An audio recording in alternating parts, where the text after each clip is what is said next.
Okay guys, in this video I'm going to be talking about posting up when it comes to protection training. In protection training, there's one really important aspect of the whole evolution, and it is what the handler does with the dog. But I'm going to give you a visual here in this particular video.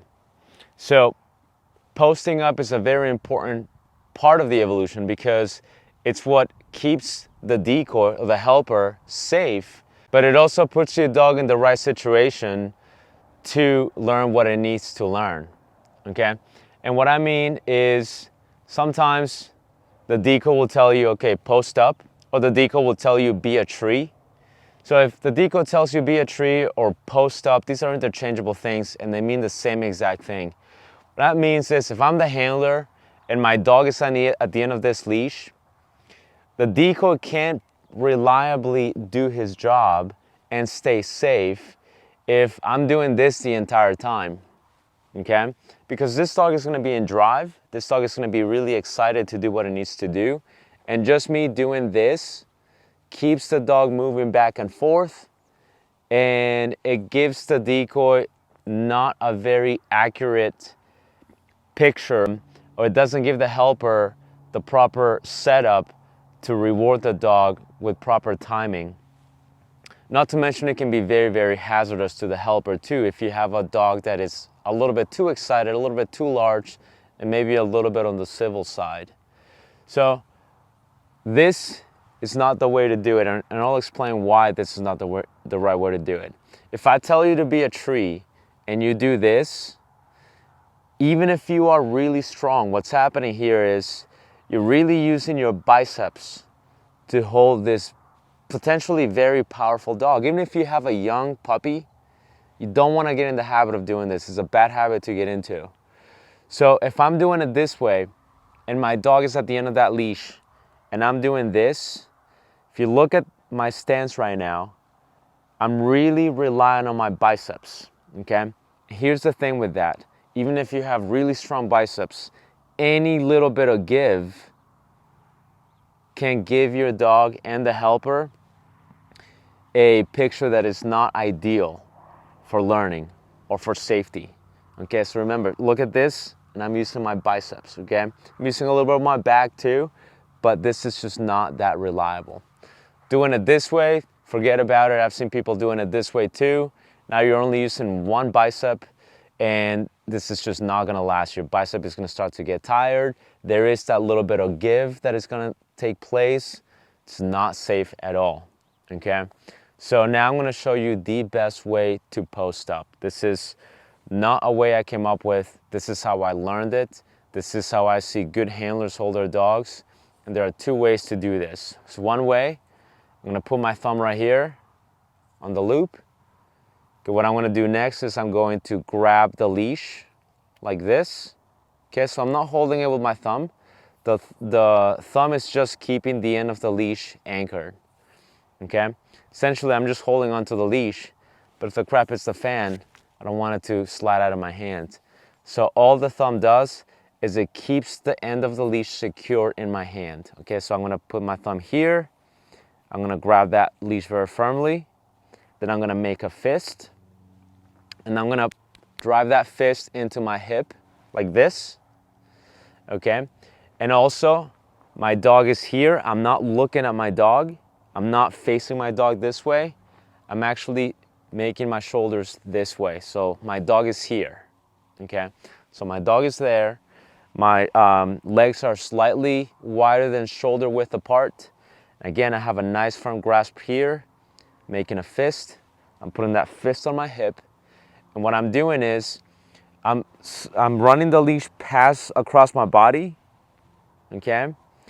But now this dog's power is not resting on my biceps. This dog's power is resting on my entire body, okay, on my center of gravity here. So what I'm doing here now is I have a fist, okay, and all this is doing is it's securing the leash to my body, okay?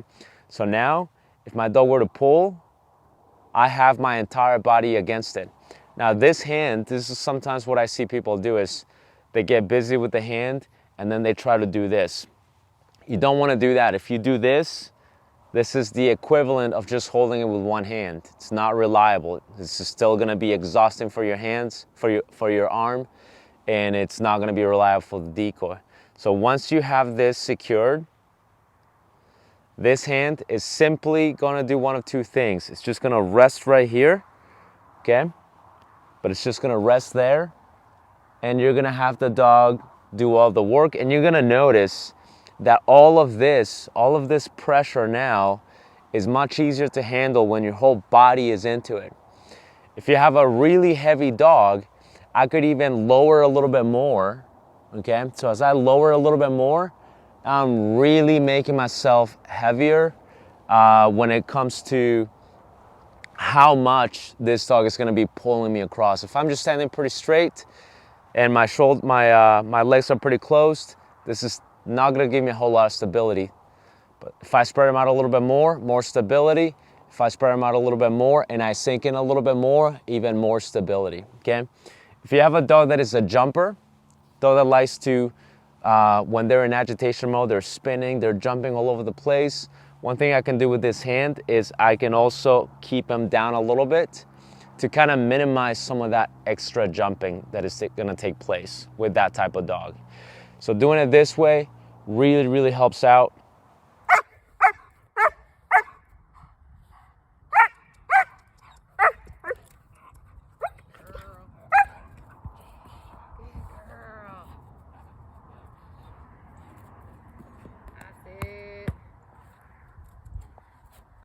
Now here's another way to do it.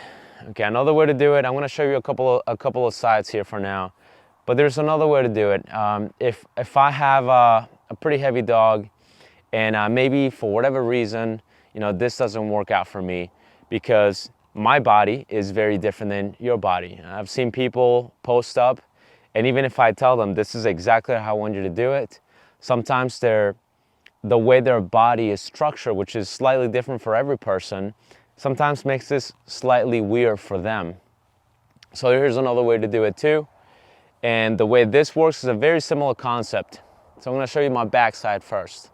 What happens with this way is I'm gonna do the same thing, okay? I'm gonna grab the leash the same way, but I'm gonna grab it on the other side here. Okay, now I have this here. And what I'm gonna do is I run the leash across my body, but it goes on my hip, right across my cheeks.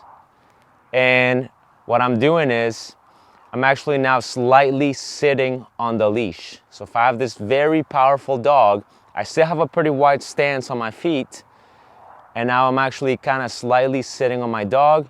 This hand can do the same thing. I can just rest it here, or I can just prevent this dog from jumping all over the place.